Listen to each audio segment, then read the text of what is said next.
The question I get asked the most from beginners when it comes to jam plugs is, how do you stop? One of the most popular ways to stop while skating without toe stops, or even with toe stops, is a T-stop.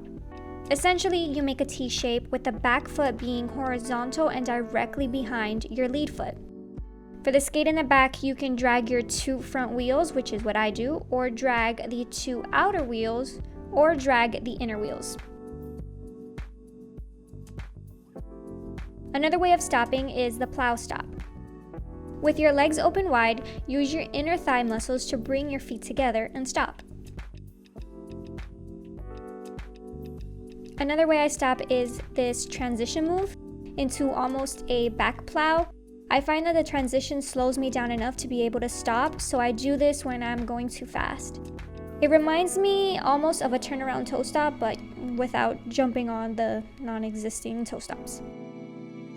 When I'm skating backwards, I also T-stop and plow stop. I hope you enjoyed this quick video. Make sure to like and subscribe if you haven't, and as always, let me know in the comments what you'd like to see next.